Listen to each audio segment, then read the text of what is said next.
A big shakeup at WarnerMedia sees TNT president and big AEW supporter Kevin Reilly out.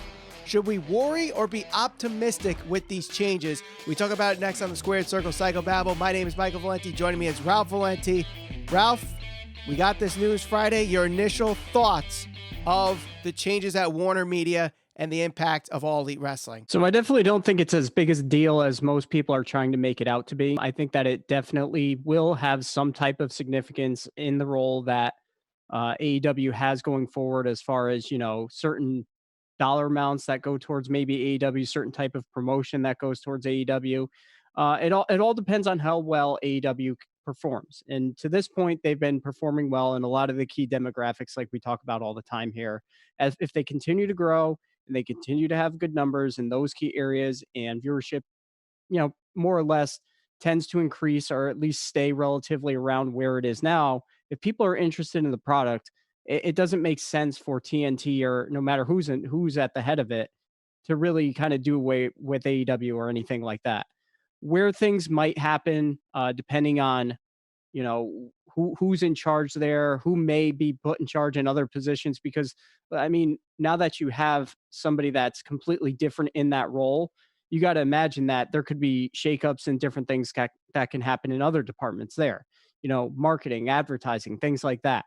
If they don't truly understand professional wrestling, or if they don't embrace professional wrestling, maybe they're not going to give them as much money for advertising. Maybe they're not going to give them a certain commercial spot. Maybe those types of things certainly can occur. And that's the things that I think will go on, but we probably won't even notice those things are happening. Like, because we're already fans, we're probably not going to be paying that much attention to those types of things. I see what you're getting at here, but the first things first, the replacement of Kevin Reilly is Casey Blois, who has worked with HBO and TNT for a very, very long time. Obviously, he was part of TNT when AEW Dynamite came on board, so it's not like they're bringing in someone new that might not know what's going on with AEW. As far as commercials and advertising and all that stuff, if they want to spend money on ad time for Wednesday nights, because that's a top 5 rated television show in the 18 to 49, TNT's not going to be like, no, because it's professional wrestling. They're going to be like, okay, this is our show. That's where they want to buy it. Okay, put it on there. And that makes money. So as long as AEW Dynamite continues to be that top 10, top 5 show in the 18 to 49 demographic, they really should not worry. However, ratings could always fall in time, and there's always the possibility that WarnerMedia might see a show that could potentially bring in more ratings up and more money than AEW does already, and goes, okay, AEW Dynamite, you move to a different night, and this show's going to be on Wednesday. Yeah, that's certainly a valid point. And I think the thing people have to understand here is we love professional wrestling, and most professional wrestling fans love AEW, or at least can get into it. Mm-hmm. I think that they have to be realistic with this to understand that there is going to be some sort of change. How much or how little actually changes, I guess, kind of remains to be seen. The thing that worries me most is this: Casey Blois, as you pointed out, who now is in this much more prominent role, who's overseeing all of this. His involvement in HBO, from everything I've read, he really kind of worked boxing, a good majority of boxing, off of HBO. So he was an intricate part to that actually happening. Now, you can't really tell a whole lot from that, but what worries me most is, to date, AEW certainly is the edgiest wrestling product that you're going to find probably on American TV. They really push the envelope when you consider some of the things that are said, some of the things that are done, the thumbtacks that have been used multiple times on multiple weeks. They're not shy about the blood. They're not shy about blading. That's fine. I mean, we're all open to that as professional wrestling fans. Now, are they going to see that and say, look, this isn't the type of product we want on our television channel? Is that the type of stuff that they're going to say, look, you guys got to get away from that stuff? I think one of the things that we talked about previously was the match between Omega and Moxley. So that had a lot of things going on in it. Now, are they going to allow those types of things to happen, knowing that their logo is on that? They may not want that, or this guy specifically may not want that type of stuff to happen. Well, the good thing is, AEW is privately owned by the Khans. WWE is publicly traded. So I know a lot of people they don't like the PG era of WWE because they, have really made things look childish because they're trying to make the stockholders look good. Whereas Exactly. AEW, it's their product.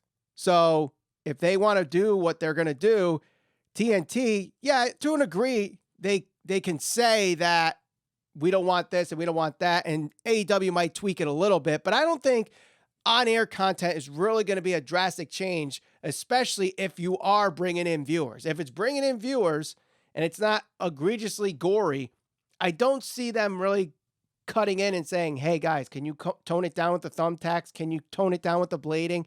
I don't see that. What I do see, you bring up Casey Blois's history and his relation with boxing. I think a lot of the changes that we saw with WarnerMedia has to do with HBO Max, which is their streaming service that, everyone's having a streaming service now. And HBO Max did not launch the way that they intended. Obviously, the pandemic could have been involved with that. The price could have been involved with that. The amount of content that was involved with that. This guy is going to be in charge of creating the content for HBO Max or getting the content onto HBO Max. So how can AEW play a role in that? Well, first off, you could put the pay-per-views on there. You could put the second show that they're talking about on there. You could put replays of Dynamite and or the second show that goes on TNT on there. Heck, even put Being the Elite, take it off YouTube and put it on HBO Max. There's ways that AEW could really help with HBO Max, especially with the pay-per-views, because one of the big things I think people do not like about AEW pay-per-views on Bleacher Report Live is that they're $50. Yep. HBO Max is free for HBO subscribers and $15 for non-HBO subscribers a month. Would you rather pay $15 a month for HBO Max and get the pay-per-view, or would you rather spend $50 for the one-off? Well, assuming it has more content than just the pay-per-view. I mean, I do a similar thing right now for ESPN Plus, very similar to what the UFC is doing. You have to pay the monthly subscription for the ESPN Plus, and the pay-per-view, you still have to pay the pay-per-view. I think the pay-per-view is slightly discounted. So I'd rather pay $15 a month knowing that I'm going to get the pay-per-views included in that. Similar, that's almost like, I guess if you want to consider it almost like a hybrid between what the UFC is doing and what the WWE does with the WWE network. Because Right. WWE network, you don't have to pay for the pay-per-views, but for the UFC, you pay a monthly subscription fee for the ESPN Plus, but you still have to pay for the pay-per-views. But either way, if they're trying to grow this HBO Max app or this product itself, AEW can certainly help with that. And I think that they'd bring in a completely different fan base to that product. So they can certainly make this work. And again, I think a lot of people are over exaggerating how much of a role this transition is actually going to play in what happens with AEW going forward. To me, as long as it's a fresh product and it continues to perform in the key demographics and viewership and all of those types of things, and it's successful, what leg would they have to stand on to move it to another night or something like that? Unless they did want to replace it with something that is a sure bet, 100% fact. They know bringing in, this, like if they had the opportunity, and this is never going to happen.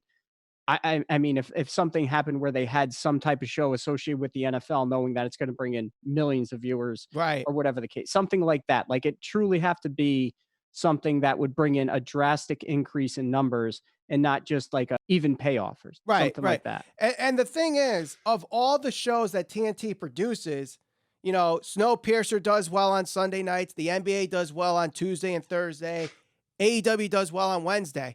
The one thing that AEW Dynamite does that Snowpiercer or NBA doesn't is that they produce weekly. They do not take a week off. There's no seasons. There's no hiatus. They're there. So as long as you have that weekly, top 5, top 10 show on the 18 to 49, why would you get rid of that? Unless, of course, like you said, there's a guarantee ratings boost for whatever content that they could get on there. Now, I understand why a lot of people are pushing that panic button, or anti-AEW fans are pushing the optimistic button, is because we saw a similar story like this in 2001, where AOL Time Warner selling to WWE. The big difference is Warner Media does not own AEW. So there's much less of a financial hit that they have to recoup from now than when they did in 2001. So that's another big thing that I think people should not really hit that panic button, or if you're an anti-AEW fan, hits that optimistic button like, oh, here's the death of AEW. No, Well, no, it's not the same as WCW. Yeah, and you also got to take this into consideration. AEW consistently performs well in those key demographics, like we said, and does pretty consistently as far as their viewership is concerned. I think at that time when this happened was right around the time when WCW started to nosedive in those key areas. Yep. And not only that, creative wise, it was an absolute disaster and a mess. Yep. I mean, this is all well documented. There's several different places you can find this information. Eric Bischoff, who really was the guy who had that great relationship with Ted Turner at the time, I think he was gone. And then he came back. Vince Russo was involved in it. And we all know, the history of Vince Russo within the wrestling industry. So it's not just, okay, well, AOL Time Warner didn't like professional wrestling, let's get rid of it.